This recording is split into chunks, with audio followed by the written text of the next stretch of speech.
ছোট্ট বন্ধুরা, কেমন আছো তোমরা? আমি আবার আমাদের গল্পের ঝুলি নিয়ে চলে এসেছি। আজকের গল্প দাশুর খ্যাপামি। স্কুলে স্কুলের ছুটির দিন। স্কুলের পরেই ছাত্র সমিতির অধিবেশন হবে।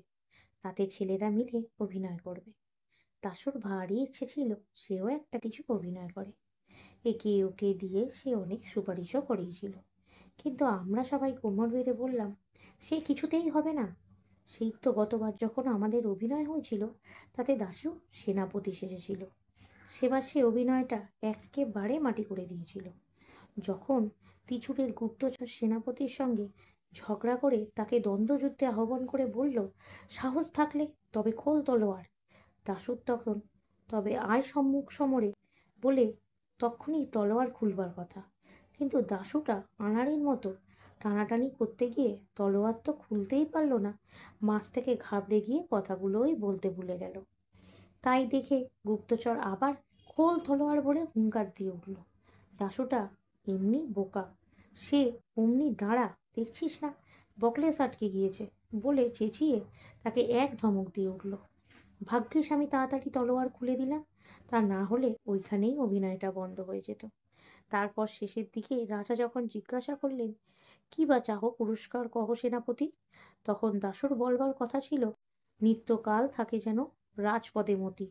কিন্তু দাশুটা তা না বলে তার পরের আর একটা লাইন আরম্ভ করে হঠাৎ জিভ কেটে ওই যা ভুলে গিয়েছিল বলে আবার দিকে তাকিয়ে হাসতে লাগলো। আমি কটমট করে তাকাতে সে তাড়াতাড়ি নিজেকে সামালে নিয়ে লাইনটা আরম্ভ করলো। তাই এবার তার নাম হাতে আমরা জোর করে বলে উঠলাম, না সে কিছুতেই হবে না। বিশু বলল, দাশু অ্যাক্টিং করবে, তাহলেই চিত্তির। ট্যাপা বলল, তার চাইতে ভজু মালিককে ডেকে আনলেই হয়। দাশু বেচারা প্রথম খুব মিনতি করলো, তারপর চটে উঠল, তারপর কেমন মুচড়ে গিয়ে মুখ হাঁড়ি করে বসে রইল। যে কয়দিন আমাদের তালিম চলছিল, দাশু রোজ এসে চুপটা করে হলের এক কোণায় বসে বসে আমাদের অভিনয় শুনত। ছুটির কয়েকদিন আগে দেখি ফোর্থ ক্লাসে ছোট গনসার সঙ্গে দাশুর ভারী ভাব হয়ে গেছে। গনসা ছেলে মানুষ, কিন্তু সে চমৎকার আবৃত্তি করতে পারে, তাই তাকে দেবদূতের পাঠটা দেওয়া হয়েছে। দাশু রোজ তাকে নানান রকম খাবার এনে খাওয়ায়, রঙিন পেন্সিল আর ছবির বইও এনে দেয়, আর বলে যে ছুটির দিন তাকে একটা ফুটবল কিনে দেবে। হঠাৎ গনসার উপর দাশুর এতখানি টান হবার কোনো কারণ আমরা বুঝতে পারলাম না। কেবল দেখতে পারলাম গলসাটা খেলনা আর খাবার পেয়ে ভুলে দাশু তার একজন পরম ভক্ত হয়ে উঠতে লাগলো। ছুটির দিনে আমরা যখন অভিনয়ের জন্য প্রস্তুত হচ্ছি, তখন আসল ব্যাপারটা বুঝতে পেরে গেল। আড়াইটা বাজতে না বাজতেই দেখা গেল দাশু ভায়া সাজঘরে ঢুকে পোশাক পরতে আরম্ভ করেছে। আমরা জিজ্ঞাসা করলাম, কি রে, তুই এখানে কি করছিস? দাশু বলল, বাহ, পোশাক পরবো না। আমি বললাম, পোশাক পরবি কি রে, তুই তো আর অ্যাক্টিং করবি না। দাশু বলল, বাহ, খুব তো খবর রাখো, আজকের দেবদূতে সাজবে কে জানো? শুনে হঠাৎ আমাদের মনে কেমন একটা খটকা লাগলো।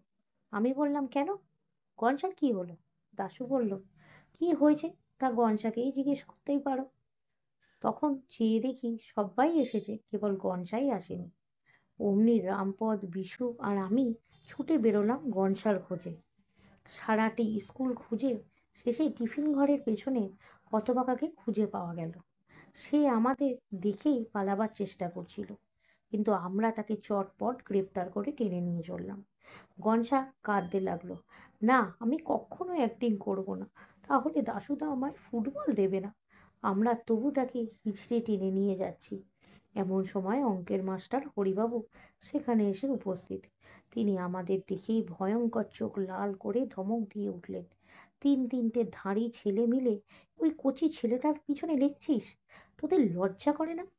বলেই আমাকে আর বিশুকে একটা একটি করে চড় মেরে আর রামপদের কান মুলে দিয়ে হন হন করে চলে গেলেন। এই সুযোগ হাতছাড়া হয়ে গণেশচন্দ্র আবার চম্পট দিল। আমরাও অপমানটা হজম করে ফিরে এলাম। এসে দেখি দাশুর সঙ্গে রাখালের মহা ঝগড়া লেগে গেছে। রাখাল বলছে, তোকে আজ কিছুতেই দেবদূত সাজতে দেওয়া হবে না। দাশু বলছে, বেশ তো, তাহলে আর কেউ দেবদূত সাজুক, আমি রাজা কিংবা মন্ত্রী সাজছি। 5-6টা পার্ট আমার মুখস্থ হয়ে গেছে। এমন সময় আমরা এসে খবর দিলাম যে গঞ্জাকে কিছুতেই রাজি করানো গেল না। তখন অনেক তর্ক বিতর্ক আর ঝগড়াঝাটির পর স্থির হয়ে গেল যে দাশুকে আর ঘাটিয়ে দরকার নেই, তাকেই দেবদূত সাজাতে দেওয়া হোক। শুনে দাশু খুব খুশি হয়ে গেল আর আমাদের শাসিয়ে রাখলো যে আবার যদি তোরা কেউ গোলমাল করিস তাহলে কিন্তু গতবারের মতো সব ভণ্ডুল করে দেব। তারপর অভিনয় আরম্ভ হলো। প্রথম দৃশ্যে দাশু বিশেষ কিছু গোলমাল করেনি, খালি স্টেজের সামনে একবার পানিক পিক ফেলেছিল। কিন্তু তৃতীয় দৃশ্যে এসে সে একটু বাড়াবাড়ি আরম্ভ করলো। এক জায়গায় তার খালি বলবার কথা, দেবতা বিমুখ হলে মানুষ কি পারে, কিন্তু সেই কথাটুকুর আগে কোত্থেকে আরও 4-5 লাইন জুড়ে দিল। আমি তাই নিয়ে আপত্তি করেছিলাম, কিন্তু দাশু বলল, তোমরা যে লম্বা বক্তৃতা করো সেবেলা দোষ হয় না, আমি দুটো কথা বেশি বললেই যত দোষ। এও সহ্য করা যেত, কিন্তু শেষ দৃশ্যের সময় তার মোটেই আসবার কথা নয়। তার জেনেও সে স্টেজে আসবার জন্য জেদ ধরে বসলো। আমরা অনেক কষ্টে অনেক তোয়াজ করে তাকে বুঝিয়ে দিলাম যে শেষ দৃশ্যে দেবদূত আর আসতেই পারে না, কারণ তার আগের দৃশ্যেই আছে যে দেবদূতের বিদায় নিয়ে স্বর্গে চলে গেলেন। শেষ দৃশ্যেও আছে যে মন্ত্রী রাজাকে সংবাদ দিচ্ছেন যে দেবদূত মহারাজকে আশীর্বাদ করে স্বর্গপুরী প্রস্থান করেছেন। দাশু অজ্ঞতার জেদ ছাড়ল বটে, কিন্তু বেশ বোঝা গেল সে মনে মনে একটুও খুশি হয়নি। শেষ দৃশ্যে অভিনয় আরম্ভ হলো। প্রথম খানিকটা অভিনয়ের পর মন্ত্রী এসে সবাই হাজির হলেন। এ কথা সে কথার পর তিনি রাজাকে সংবাদ দিলেন, বারবার মহারাজের আশীষ করিয়া দেবদূত গেল চলি স্বর্গ অভিমুখে। বলিতেই হঠাৎ কোত্থেকে আবার সে এসেছে ফিরিয়া বলে এক গাল হাসতে হাসতে দাশু একেবারে সামনে এসে উপস্থিত।